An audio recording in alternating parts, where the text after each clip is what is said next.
फंस जाएगा तो क्या कीजिएगा? 500 लेबर ऐसे मरल है, क्या कीजिएगा? 10 चंद रुपया मुआवजा दीजिएगा, काम खत्म। किसी का जिंदगी से खिलवाड़ आप लोग करते हैं। जो मर जाएगा उसको और ठग दीजिएगा। ये क्या मतलब है? अभी आकर यहाँ इसको भरिए और जितना लोग यहाँ जो है, हम अभी 10-15 लोग हैं, इनको जितना जल्दी शिफ्टिंग करने का तैयारी कीजिए। और जो अवैध खनन का आप लोग का सिलसिला चला ना, सब घेस्ट आइएगा, याद रखिएगा आप लोग। बागमारा के अंगार पथरा कांटा पहाड़ी में हुए भूधसान के बाद झरिया विधायक रागनी सिंह गरजती नजर आए। प्रभावित इलाके का दौरा कर उन्होंने साफ कहा कि लोगों की जान के साथ खिलवाड़ कतई बर्दाश्त नहीं किया जाएगा। विधायक ने कहा कि अवैध उत्खनन के कारण पूरे इलाके में खतरा मंडरा रहा है, घरों में दरारें पड़ चुकी है और लोग दहशत में जी रहे हैं। मौके पर अवैध उत्खनन स्थल के पास रखी सैकड़ों कोयले की बोरियां देख रागनी सिंह भड़क उठी और वहीं से एरिया 4 के जीएम को फोन कर तत्काल कार्रवाई का निर्देश दिया। साथ ही चेतावनी दी कि अगर कार्रवाई नहीं हुई तो वो चुप नहीं बैठेंगी और इस मुद्दे को विधानसभा में जोरदार तरीके से उठाएंगी। यहाँ खुलेआम गाड़ी लगा हुआ है, हम देखे वहाँ उस मोहल्ले में पूरा ओपन 3 गाड़ी लगा। उस गाड़ी को आप जब्त कीजिए। किसका गाड़ी है? पोपलेन किसका है? वो पूरा रोड तोड़ दिया लोग। वो पोपलेन किसका है? आप पता लगा है? तो प्रशासन को बोलिए कि उस पोपलेन जिसका भी उस पर केस करे। कैसे आ गया वो कैसे आ गया? 3 गाड़ी ऐसी लगा है खुलेआम। यहाँ किसी का कोई डर खैब नहीं है। वीडियो उसका पोपलेन का लगाइए और ये कोयला का लगाइए दीजिए। अभी लास्ट में देख लीजिए, मेरा शीतकालीन में पहला सवाल ये बागमारा का उठेगा। एक बात जान लीजिए, इसमें सब आप लोग घिस्ट आइएगा। आप सीआईएसएफ है, आप अपना बीसीसीएल अधिकारी को, सीएमडी साहब को, क्या डीजीएम को आप क्यों नहीं ये कंप्लेन कर रहे हैं?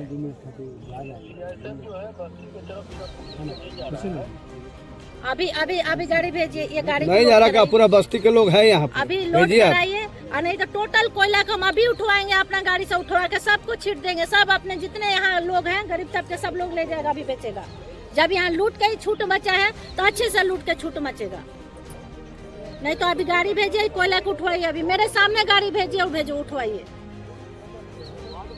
झूठों का खाली देखा देता। हाँ भेजिए आप। हम लोग सब पूरा पब्लिक है यहाँ पर। अभी हम हैं, आप मेरे सामने लोड कराइए। सुनिए ना, आप नहीं भरिएगा ना तो आपको ये लोग मिल कर भर देगा एक दिन उसी में। एक बात सुन लीजिए, अगर कोई यहाँ इतना दिन आप देखें कि यहाँ का रूप क्या है, यहाँ कितना विकराल रूप है। डेली जाते हैं, डेली टाइमिंग सेटिंग करके चले जाते हैं। सिर्फ फोटो खिंचवाने के लिए आते हैं मैडम। अभी तो यहाँ हजारों बड़ा ऐसे ही रखा हुआ है कोयला भरकर। किसके सरे से हुआ है ये बताइए? कौन मैडम? ये कब भराएगा? ये कब भराएगा? ये लेबर लेके क्या कीजिएगा? 500 लेबर ऐसे मरल है, क्या कीजिएगा? 10 चंद रुपया मुआवजा दीजिएगा, काम खत्म। किसी का जिंदगी से खिलवाड़ आप लोग करते हैं। जो मर जाएगा उसको और ठग दीजिएगा। ये क्या मतलब है? अभी आकर यहाँ इसको भरिए और जितना लोग यहाँ जो है, हम अभी 10-15 लोग हैं, इनको जितना जल्दी शिफ्टिंग करने का तैयारी कीजिए। और जो अवैध खनन का आप लोग का सिलसिला चला ना, सब घेस्ट आइएगा, याद रखिएगा आप लोग। देखिए, यहाँ की स्थिति बहुत भयावह है, मतलब बहुत विकराल रूप है।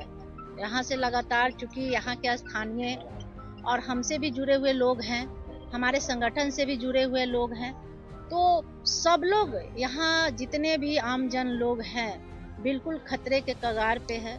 कभी भी घटना हो सकती है कि जिस तरह से हम घर देखे घूम कर कि हर घर में दरारें आई हैं और हर घर धंस कर नीचे गया है, तो कभी भी घटना हो सकता है। तो कहीं ना कहीं ये घोर लापरवाही बीसीसीएल का है। यहाँ का जितने भ्रष्ट अधिकारी हैं या प्रशासन है या जो कुछ नेताओं का श्रेय है, जिसका देन है कि लोग देखें। अभी हम खुल कर देख रहे हैं ना, सामने अवैध खनन का हजारों कोयला का बोरा रखा हुआ है। अभी मतलब इतना डिटेल, अभी वो गाड़ी लगा हुआ है, रात के लिए तैयारी हो चल रहा है। ये बड़ा दुर्भाग्य की बात है। देखिए, चोरी हर क्षेत्र में हो रहा है जहाँ भी खनन हो रहा है, लेकिन अवैध खनन सिर्फ बागमारा में हो रहा है।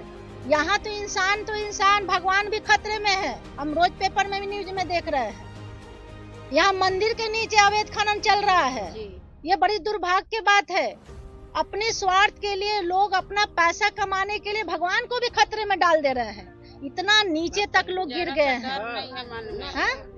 कम से कम लोगों के अंदर भगवान से डरना चाहिए, इंसान से तो ठीक नहीं है, भगवान से डरना चाहिए। और एक दिन भगवान सजा देंगे, क्योंकि इस तरह से भगवान इंसान का खून चूसकर किसी की हत्या कर और उसका पैसा कमाना भगवान कभी माफ नहीं करेंगे।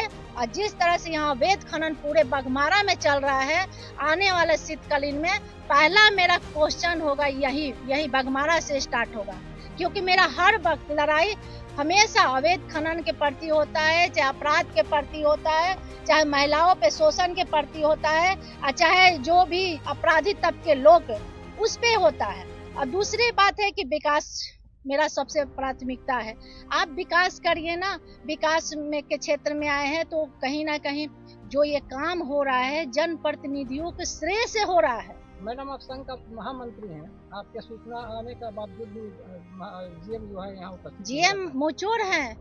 जीएम तो बोल रहे हैं कि हम अभी भेजे हैं, कैसे लोड कराए, बड़ा ये शर्म लग रहा है। अभी हम जाकर अभी तो हम मिलेंगे सीएमडी साहब से कि आपका ये अधिकारी कर क्या रहा है, आपका सीआईसी कर क्या। ठीक है, मान लिए कि प्रशासन निकम्मा है, लेकिन आपको भरपूर केंद्र सरकार सहयोग दे रही है पूरे तरह से, लेकिन उसके बाद भी अवैध खनन, तो कहीं ना कहीं आपका भी सहयोग है, आप लोग का भी अधिकारी का सहयोग है। और जो यहाँ भ्रष्ट नेताओं के सह से हो रहा है, ऐसे हम पक्का अभी हम केंद्र सरकार में भी जाएंगे, केंद्रीय मंत्री कोयला मंत्री जी से बात करेंगे कि अब ऐसे जो भी नेता है उन पे कार्रवाई करे, क्योंकि किसी के कोई भी अधिकार नहीं है कि किसी के जिंदगी से कोई खिलवाड़ करे। यहाँ जिंदगी से खिलवाड़ हो रहा है। सेंट्रल की संपत्ति का सुरक्षा करने का अधिकार तो सीआईए से संपत्ति का सुरक्षा करने के लिए वही बात है, ये सरकारी संपत्ति है और सरकारी संपत्ति को ऐसे लूट के छूट मचा हुआ है, ऐसा लग रहा है कि यहाँ कोई आने जाने वाला नहीं है। अरे भैया, हम लोग ये भूल गए हैं लोगों कि यहाँ हम सिर्फ झरिया के नहीं, पूरे कोयलांचल के हम लोग नेता हैं, हर जगह हमारी नजर रहती है। यहाँ से कई लोग गए, लगातार संपर्क करे, लगातार हम सोच रहे चलो अब मैनेजमेंट ठीक कर देगा, प्रशासन ठीक कर देगा, अब लेकिन यहाँ अत हो गया है। अवैध खनन का एक सीमा होता है। यहाँ तो हम तो बोले स्थानीय को, रात में अगर कोई भी आता है अवैध खनन, चाहे वो किसका भी श्रेय हो, चाहे प्रशासन का श्रेय हो या नेताओं का श्रेय हो, आप लोग लाठी डंडा ईटा से उसको मार दीजिए। जब आपका जिंदगी का उन लोग का फिक्र नहीं है तो आप उसको क्यों फिक्र कीजिएगा। भूदान का लगभग एक सप्ताह बीत चुका है, अभी भी डर के साये में लोग यहाँ रह रहे हैं। बिल्कुल डर में सारे लोग जी रहे हैं। हम तो एक भी महिलाएं, आज बहुत दुख हो रहा है इन लोगों से मिलकर। ऐसा नहीं है, खनन एरिया में हम भी है, लेकिन 24 घंटा में हम कार्रवाई करते हैं। कहीं भी अगर धूधसान होता है वहाँ से लोग तुरंत हम विस्थापन करके शिफ्ट करवाते हैं। और आज तक हम मानते हैं कि हमारे क्षेत्र से भी कोयला चोरी होता होगा, लेकिन अवैध खनन एक भी कोई नहीं निकाल सकता है। और एक दिन हमको पता चला था तो रात को 12 बजे हम पहुंचे थे और वहां बंद कराया था और उनको पानी पिलाने का। उसके बाद दोबारा किसी का हिम्मत नहीं हुआ झरिया में,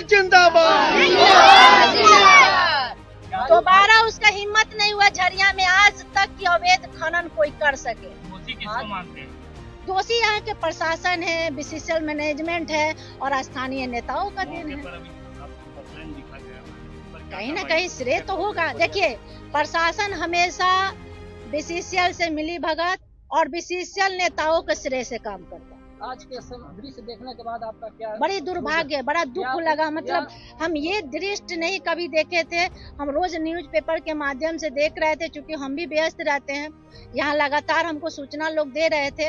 अभी तो कहाँ तो रामराज मंदिर के नीचे भी अवैध चल रहा है, वहाँ भी लोग मुझे बुला रहे हैं। तो अभी एक दिन वहाँ भी दौरा जाएंगे करने। बड़ा दुर्भाग्य है। भगवान भी मैडम जो ये 4 घर अभी जो ज्यादा क्षतिग्रस्त है, उसके लिए अभी आप क्या करेंगी? अरे बड़ी हम क्या बोले कि इंसान तो इंसान, भगवान भी सुरक्षित नहीं है।